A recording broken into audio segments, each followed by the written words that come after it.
Olá a todos do Hematolog, eu sou Juliana Dallagnol, sou médica hematologista do Hospital Israelita Albert Einstein e nesse mês do fevereiro laranja, que é o mês de conscientização das leucemias, a gente vai fazer alguns bate-papos e hoje o convidado super especial é o Dr. Fábio Pires, meu colega hematologista também aqui do Hospital Israelita Albert Einstein e diretor do Centro de Medicina de Precisão em doenças em leucemias agudas e neoplasias mieloides. Tudo bom, Fábio? Tudo bom, Juliana? Tudo bom? Obrigado pela oportunidade de estar aqui e falar para vocês um pouco sobre leucemia mieloide aguda, que é uma doença que eu gosto bastante de estudar e me dedico há muitos anos a isso. É sempre um prazer poder conversar a respeito desse assunto.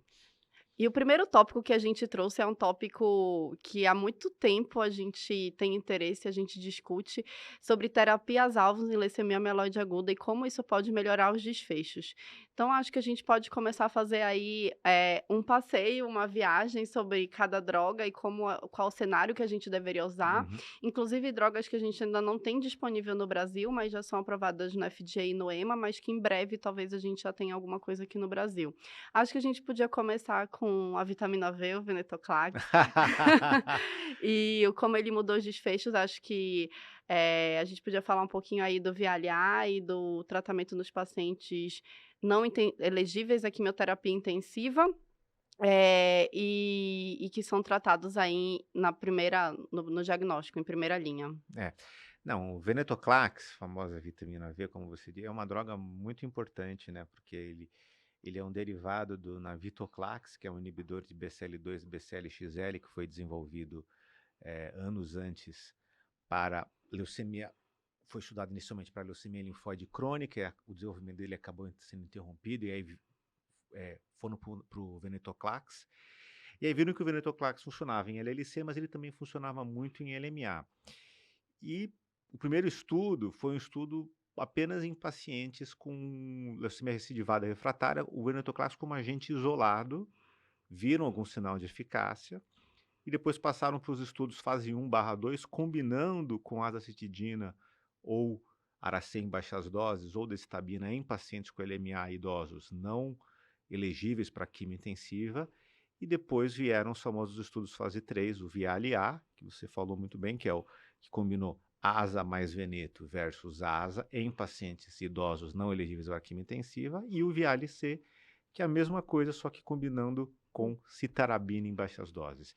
E os dois estudos mostraram um ganho na taxa de resposta completa e controle da doença, ou seja, uma maior fração dos pacientes, 2/3 dos pacientes aproximadamente, entram em remissão completa ou completa com citopenias, combinando com venetoclax, e no caso específico do VIALE-A, um aumento na sobrevida global dos pacientes. A gente diminui mortalidade e aumenta o tempo que os pacientes vão viver quando a gente usa esse esquema em pacientes, importante a gente é, falar isso, que não são elegíveis para quimioterapia intensiva. Então, isso é o que a gente tem na literatura, Uhum. isso é o que está publicado, que é falado oficialmente nos congressos, etc. Agora, o que na prática virou o venetoclax? Eu acho que ganhou dois grandes polos, eu diria. O primeiro polo é assim: o paciente idoso, o paciente que eu não vou transplantar, ele virou, sem dúvida alguma, o tratamento de primeira linha. Hoje em dia, eu não prescrevo, não trato nenhum paciente com mais de 60 anos, 65 anos com venetoclax. A gente pode até discutir o que é idoso, mas eu não trato nenhum paciente com mais de 60 anos sem venetoclax. E o que a gente está vendo é que talvez a gente não precise usar os 28 dias que foi que é o preconizado pelo estudo VIALE-A. E acho que se você até pode usar os 28 dias se você quiser, mas se você for utilizar esses 28 dias, dê um tempo de intervalo de descanso entre os ciclos. O professor Daniel Polier, da Uhum. Universidade de Colorado, ele fala para fazer 4 semanas, ciclos de 6 semanas. 4 semanas de tratamento, 2 de descanso. 4 semanas de tratamento, 2 de descanso. Então, essa é uma maneira. A outra maneira que muita gente tem falado, inclusive a gente faz isso muito aqui no Einstein, é não dar 28 dias de verdade, 21 dias ou 14 dias. Tem gente que fala que pode dar só 7 dias. E isso tem sido algo que muitas pessoas fazem, ou mesmo muitas vezes 14 dias de veneto, Hum. 7 dias se o paciente é mais frágil. E a gente vê na prática que continua tendo a mesma eficácia. Existem estudos publicados, retrospectivos, olhando, comparando, mostrando que não tem diferença. A gente ainda não tem um grande estudo fase 3 randomizado. E o que o venetoclax também entrou? Ele também entrou aí num caminho totalmente off-label para os pacientes que toleram quimiointensiva, você combinando ele com quimioterapia intensiva, venetoclax com 7+3, venetoclax com flag, venetoclax com diversas coisas. Esse assunto é um assunto que a gente vai querer focar também no nosso próximo videocast. A gente vai discutir tanto essa questão de o que que seria realmente o idoso, quem seria esse paciente que seria elegível ou não, como também combinações não usuais com anti-BCL2. E uma coisa que eu acho interessante falar aqui, que você citou aí o manejo, né, que eu acho que é uma das principais dúvidas dos nossos colegas aí, como manejar esses pacientes, é lembrar que é importante a gente fazer a medula do D14 nos pacientes da indução. Então isso é algo que não é padrão quando a gente está falando de quimioterapia intensiva e quando a gente está fazendo do manejo da terapia do hipometilante odora com venetoclax, na indução é importante a gente fazer essa medula do D14 para avaliar as toxicidades e seguir com a terapia. E aí, antes de pensar em qualquer coisa, né? Então, acho que esse é um ponto. Esse é um assunto realmente, acho que é uma droga que transformou, principalmente nos cenários dos não elegíveis, né, e agora ela está entrando aí não elegíveis à quimiointensiva e está entrando aí em outros cenários, que é o que a gente está discutindo aqui. Mas a gente tem uma série de drogas também transformadoras, acho que a gente podia falar um pouquinho aí do FLT3, né, acho que a gente podia falar do Ratify primeiro, que seriam os pacientes elegíveis à quimioterapia intensiva e que associaram o midostaurin na indução e consolidação. Então, inibidor de FLT3, então é importante a gente lembrar, o FLT3 ele é uma molécula que a gente sabe que ele está alterado na LMA desde 1996, ou seja, tem quase 30 anos que a gente conhece o FLT3 como sendo um gene problemático na leucemia mieloide aguda. Porém, demorou quase 20 anos para eles terem um estudo realmente positivo com o inibidor de FLT3 em LMA, porque ele é uma molécula, embora ele seja uma tirosinoquinase, semelhante a tantas outras que a gente ataca na terapia neoplásica, ele é um pouco difícil de você conseguir melhorar o resultado prático. Então, o primeiro estudo que realmente mostrou isso foi o RATIFY, que é o estudo da midostaurina, que combinou midostaurina com quimioterapia intensiva em pacientes com FLT3 mutado em primeira linha, mostrando um ganho de sobrevida global, sem uma diferença de taxa de remissão, porém um aumento na taxa de sobrevida global em pacientes com LMA com mutação do FLT3, independente do tipo de mutação, seja ela ITD ou TKD. ITD, seja ela carga alélica alta ou baixa.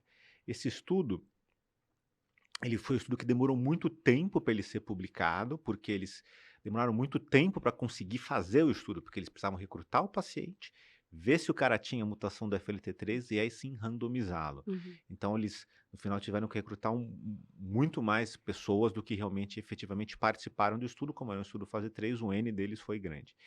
E com isso a midostaurina ela se consolidou como no momento, a única opção que a gente tem de inibidor de FLT3 em primeira linha. Porém, temos vindo novas drogas chegando aí que vão querer competir com a midostaurina nesse sentido. Dentre elas, uma que a gente tem muita importância é o gilteritinib. O gilteritinib ele é diferente da midostaurina. Em quais aspectos? A midostaurina ela é uma molécula que ela começou a ser estudada há muito tempo, porque ela é uma molécula que foi desenvolvida como inibidor de uma outra quinase, chamada proteína quinase C, e aí eles viram que ela tinha inibição do FLT3. E aí eles começaram a estudar ela para inibir o FLT3. Já o gilteritinib não, o gilteritinib ele foi desenhado, foi descoberto, desenhado para especificamente inibir o FLT3.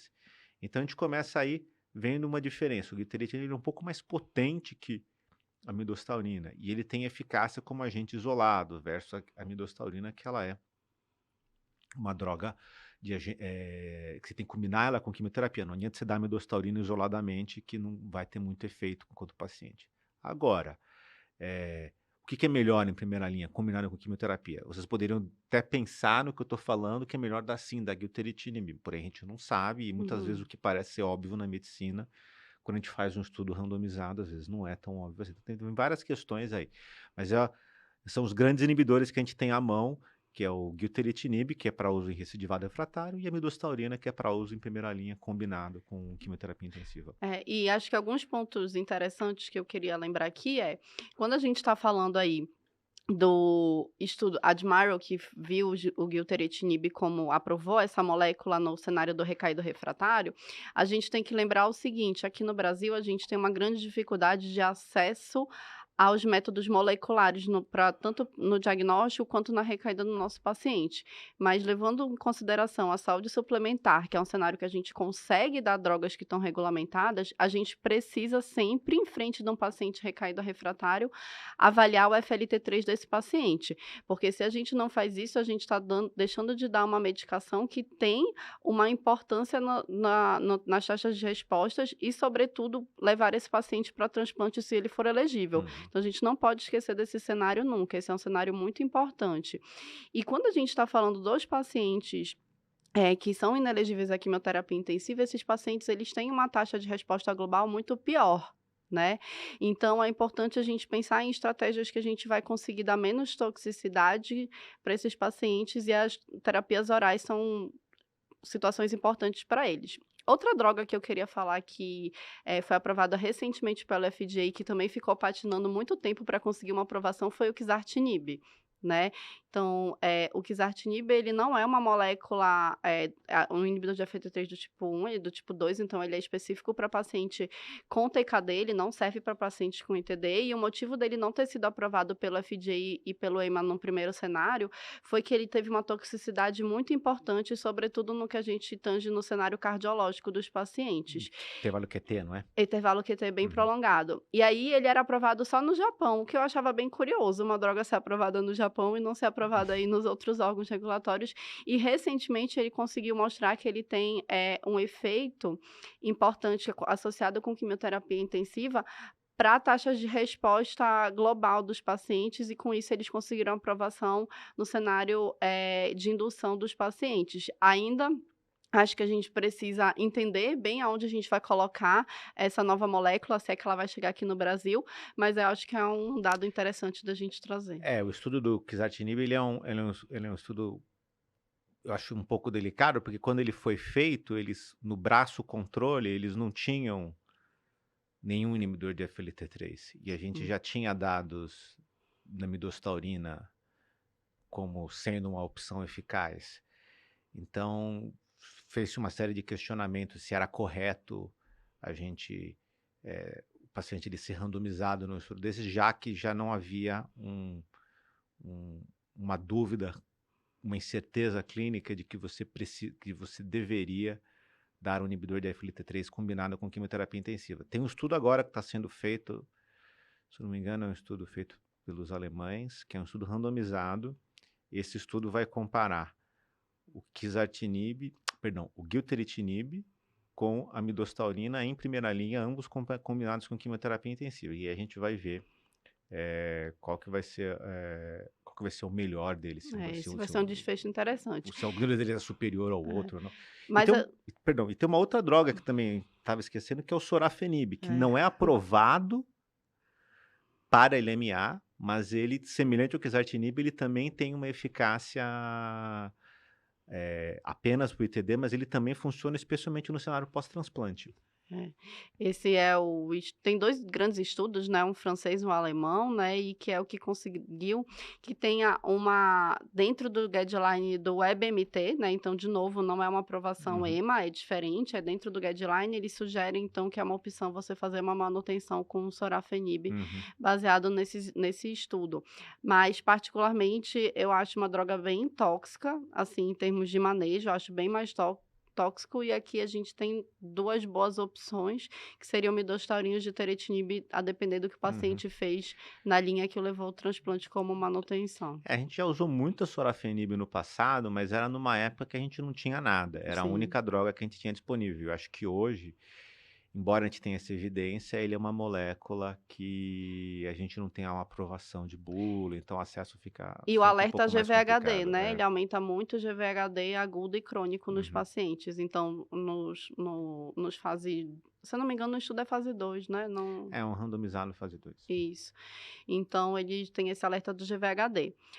Bom, passando por um outro tópico quente aí, que vai ter aí, acho que em breve, o lançamento dos inibidores de DH1 no Brasil, acho que DH2 vai demorar mais um pouquinho, acho que a gente Infelizmente, acho que podia sim. Uhum. discutir um pouquinho aí sobre os inibidores de DH.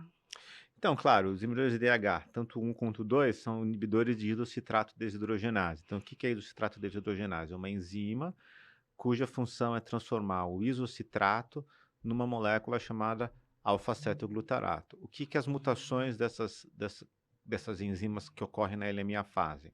Elas dão uma atividade na enzima que ela transforma o alfa-cetoglutarato numa molécula chamada 2-hidroxiglutarato. Qual que é o problema disso?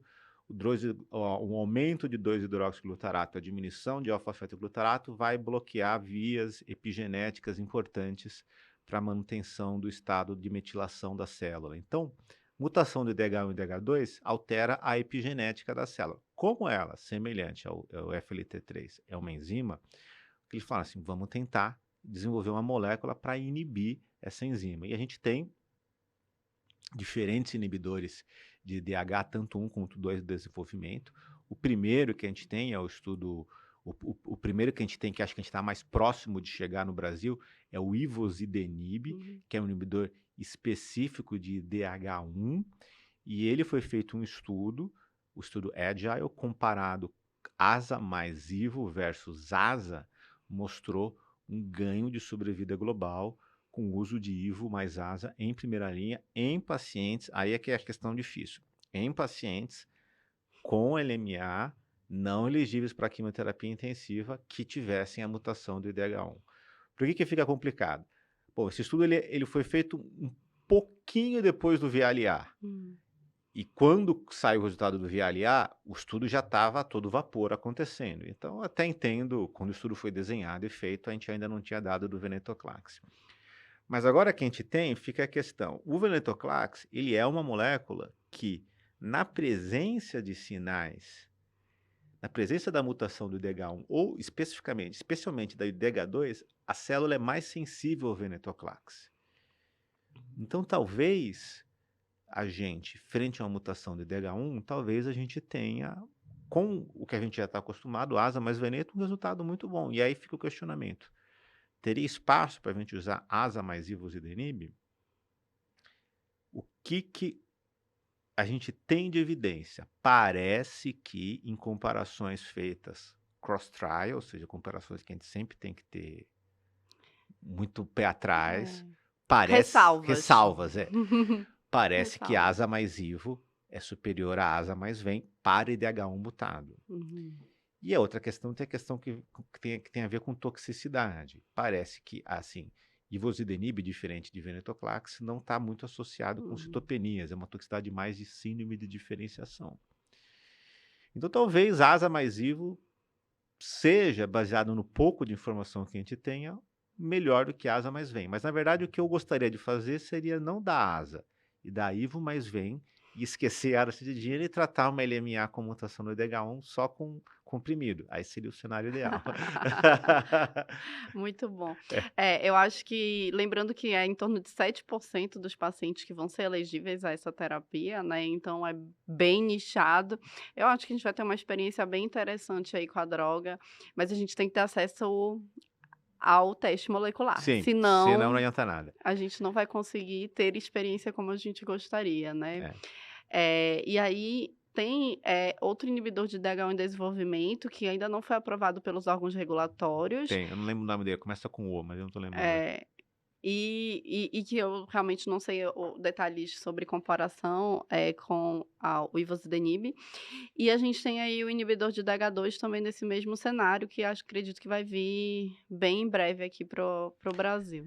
As duas drogas estão aprovadas nos Estados Unidos como agentes isolados para tratar LMA recidivada refratária, ou mesmo acho que uma SMD, com SMD excesso de também. blastos, Uhum. recidivado refratário, mas com agentes isolados apenas e levam aí a taxas de resposta na casa de 30% aproximadamente. São boas opções nesse cenário, mas eu acho que o resultado deles, essas drogas vão brilhar, especialmente quando a gente começar a usar elas mais precocemente na linha de tratamento. Do estudo de primeira linha ainda com de ENA, eu não desconheço resultados. E eu sei que também tem estudos combinando eles com quimioterapia intensiva, E com manutenção em 7+3, transplante e também. manutenção pós-transplante. Todas as drogas, eles estão fazendo Ah, esses 3 caminhos, 4 caminhos, diria. Agente hum, isolado recidivado, combinado com hipometilante para não elegível, combinado com quimiointensiva para elegível e manutenção pós-TMO. São a tétrade do tratamento da LMA, os 4 perfeito. cenários. E aí, partindo para uma droga que foi muito comentada, na LMA no ESH desse ano, que são os inibidores de menin, né. A Uhum. gente sabe que os estudos são fase 1/2, a princípio, o primeiro trial que foi publicado no Lancet estava colocando no mesmo, N os pacientes com NPM1 e os pacientes com KTM2A, né. Uhum. Isso foi algo que deu uma elevada nas sobrecurvas e quando a gente foi ver no Late Abstract, a apresentação só dos pacientes KTM2A, mostrou um cenário muito parecido para uma LMA-RR, né, então não são curvas, eh, tão robustas, mas ainda assim muito boas, pensando que a gente está falando num cenário bem Uhum. difícil para esses Uhum. pacientes. E lembrando que a gente está falando de monoterapia e talvez a gente tenha estratégias para melhorar aí a eficácia da droga. Então eu queria que você desse uma comentada um pouquinho Claro, sobre esse claro. tema. Então, os inibidores de o que que é a menin? Menin é uma proteína que é uma molécula que serve como é um tipo de molécula que chama scaffold, que é uma palavra em inglês que quer dizer andaime. Ela serve como uma plataforma aonde o KMT2A, que é o antigo MLL, ele vai se localizar para poder fazer as modificações epigenéticas no DNA da célula. E o que essa molécula vai fazer? Ela vai entrar e impedir que a menina se grude no KMT2A e, consequentemente, o KMT2A não vai conseguir funcionar para fazer as modificações epigenéticas necessárias. Essa molécula ela foi testada nesse trabalho que você falou inicial, fase 1/2, que teve resultados até então que a gente ficou, acho, surpreendente, né, frente ao Uhum. um cenário, uma leucemia com fusão do MLL costuma ter resultado muito ruim, mas a NPM1 também teve bom resultado, mas aí veio agora o late breaking que foi apresentado no ASH.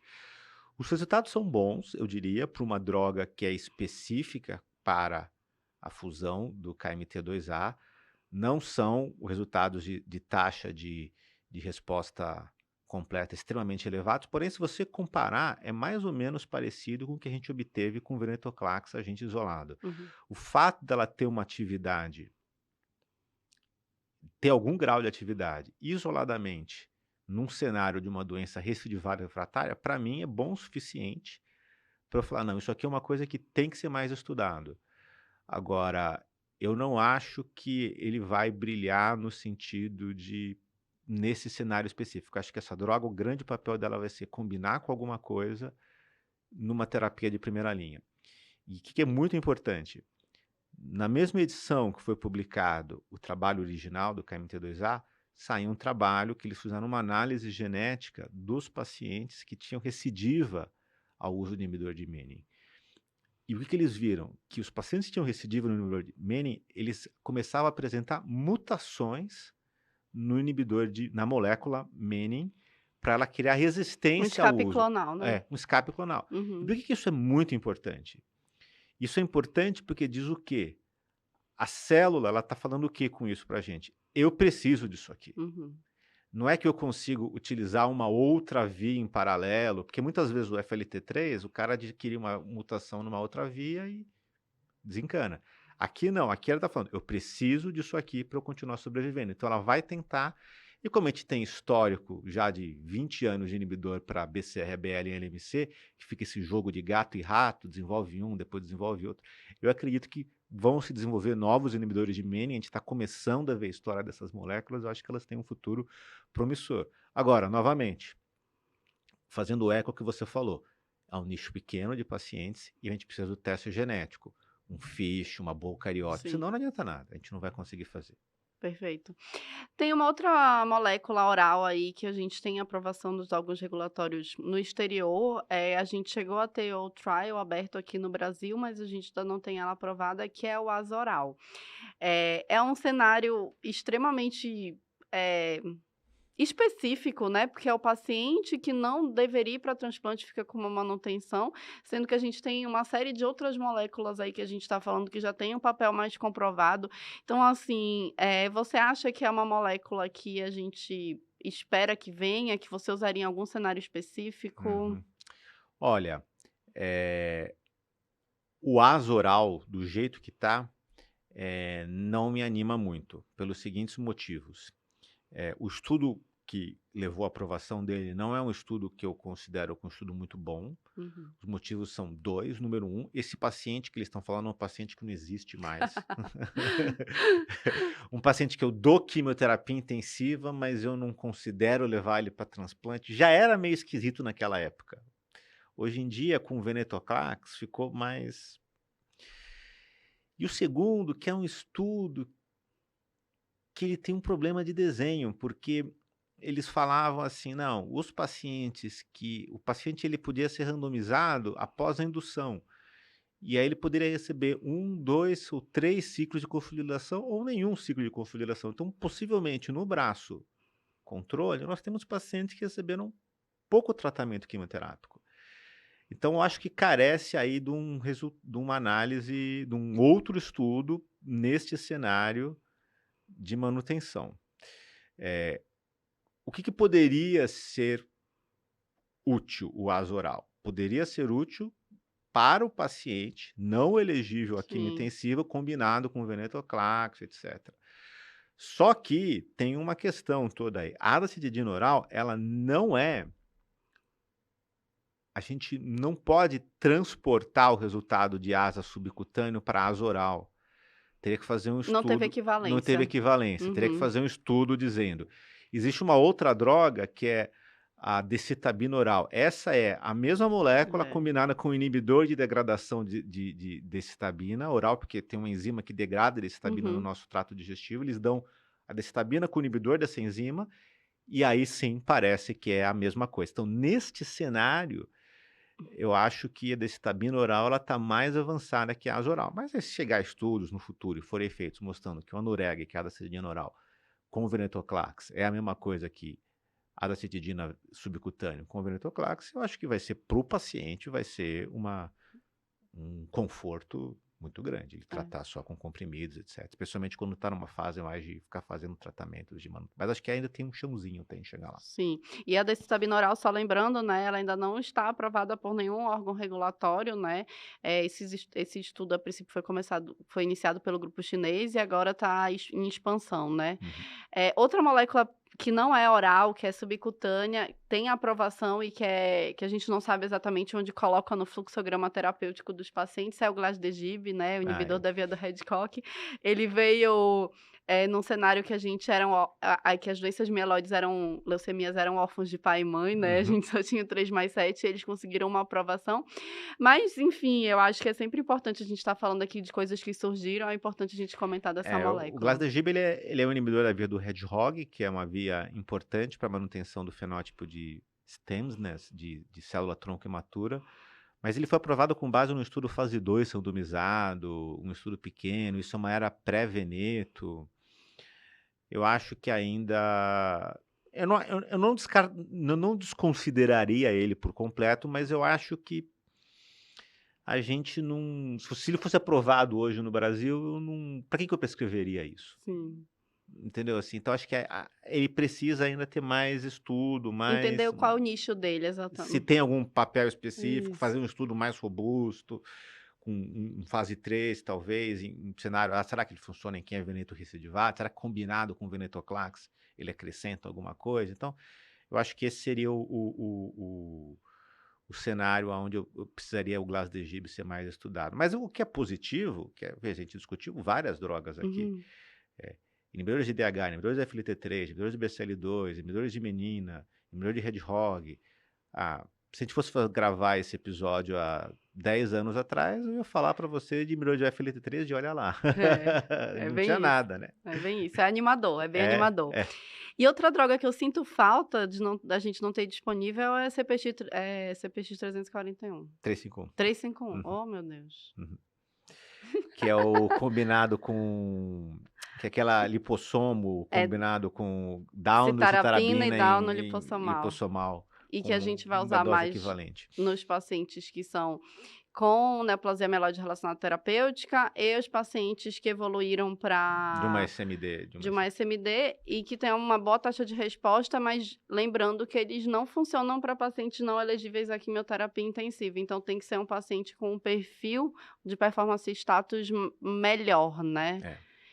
E eles tentaram aprovar muito no idoso mais frágil e aí não conseguiu também muito esse papel, Ele é uma assim. molécula que ele meio que tá buscando, eu diria aqui um lugar, assim, para ele, um lugar ao sol. Ela é uma droga que, em teoria, tem uma eficácia, mas, novamente, o cliente tá isso aqui é uma quimioterapia, é uma forma diferente de você dar uma quimioterapia, é uma nova cara para um remédio antigo.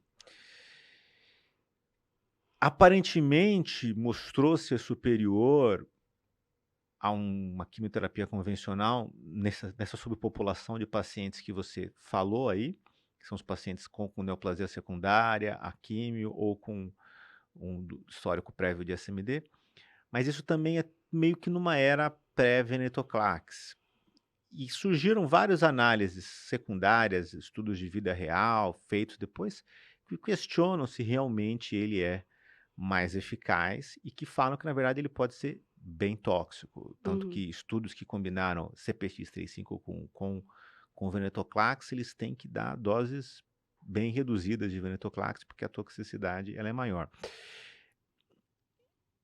Mas eu acho que pode ter seu papel, sim. Acho que, na minha opinião, eles deveriam, a indústria que é responsável deveria, talvez, parar de insistir um pouco nesse paciente que foi o que eles identificaram, e tentar focar mais na pessoa mais jovem, o cara que vai ter melhor tolerância e mostrar se para esse paciente é melhor isso do que fazer um 7+3. É. Porque ainda nesse cenário, que a gente vai discutir no outro podcast, o cenário do paciente jovem com LMA, tirando se ele tiver uma mutação do FLT3, a gente vai ver que ele não mudou muita coisa, a gente ainda continua na prática. Sim, Se eu for com seguir certeza, by the book, eu tenho que fazer 7+3 para ele, não é muita coisa verdade. diferente. É. É uma droga que está no fluxograma aí de tratamento no algoritmo terapêutico do NCCN. Alguns centros têm uma experiência muito positiva com eles, o City of Hope, que é o nosso parceiro, eles têm Hum. sempre, batem um pouco aí que é uma droga importante, mas a gente tem essa carência aí de análises, de Uma vida coisa que real. não tá muito disseminado, o uso tem a aprovação dele é mais limitada, mas eu acho que é interessante, tem um racional interessante, pode ser que Hum. realmente seja um diferencial e talvez aí no futuro a solução não seja 7+3, seja CPX mais venetoclax. E lembrando que a gente não tem cardiotoxicidade, né, e É. se a gente for pensar e que isso é um limitante aí, acho que é por isso que eles batem tanto nessa neoplasia mieloide relacionada terapêutica, Uhum. porque se a gente for lembrar que os pacientes já usaram, antracíclico antes, a gente vai ter uma limitação de dose, enfim, né, acho que tem toda essa questão. E por último, né, queria trazer o nosso Não menos anticorpo importante, não menos importante, nosso anticorpo droga conjugado, acho que que é é a o terapia-alvo mais antiga que tem LMA. o Gentusumab, né, eu acho que não dá pra gente falar, porque ele é uma droga que tem disponível e que a gente acaba subutilizando no cenário Sim, do sim. Brasil por uma questão de não ter acesso a uma estratificação correta do paciente num Uhum, primeiro momento do diagnóstico, uhum. né. Então lembrando que ele foi uma droga que foi aprovada em 2007, se eu não me engano, e aí depois ele teve a sua aprovação retirada alguns anos mais tarde por toxicidade, e aí ele foi conduzido o alfa 0701 com 3+7, com doses menores, essa associação. Nesse trial, eles conseguiram comprovar o benefício no subgrupo dos pacientes com risco favorável. Então, os pacientes com risco intermediário, nessa análise de subgrupo, tinham muitos pacientes que eram FLT3 nesse risco intermediário, e nos pacientes de alto risco ou risco adverso, esses pacientes não se beneficiavam da droga, mas ele teve essa análise importante. Coisas que eu gosto de lembrar desse trial, se você, faz uma indução, e se você vai fazer que é permitido por todos os guidelines de LMA, reinduzir o paciente com 3+7, e você usou gentusumab ozogamicin na indução, você não reinduz com gentusumab ozogamicin. Você tem que suprimir a droga nessa segunda indução. Mas se você for fazer a consolidação e quiser seguir mais uma consolidação com a droga, é permitido que você faça mais uma consolidação com a droga. Acho que também é importante lembrar o papel dela em cenários específicos, apesar da gente não ter uma aprovação regulatória, eu considero uma boa droga para a gente resgatar os pacientes de promielocítica e os pacientes com Corbody Factor, né, que seria a inversão do 16 e a translocação 821 recaída, se eles não utilizaram no primeiro cenário. Sim, acho que o gintuzumab é uma droga que a gente acho que cada vez mais está entendendo aonde ele se encaixa.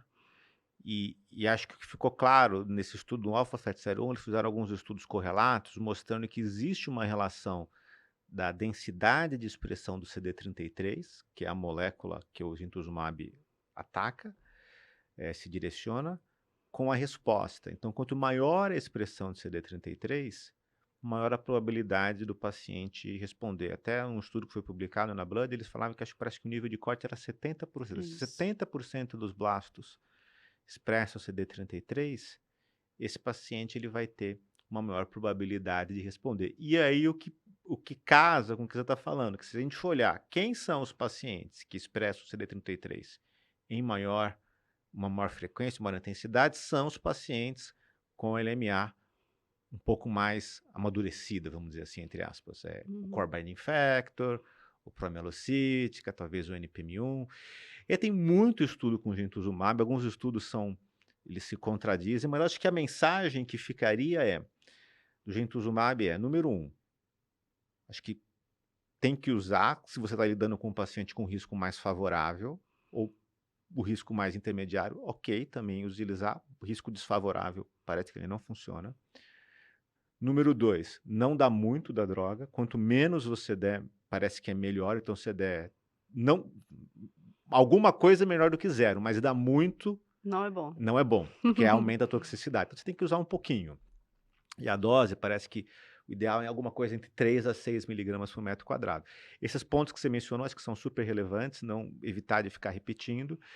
E eu acho que a gente vai ter que, no final, se adaptar, talvez, na rotina brasileira, de talvez não utilizar na indução, no primeiro ciclo, usar num segundo ciclo.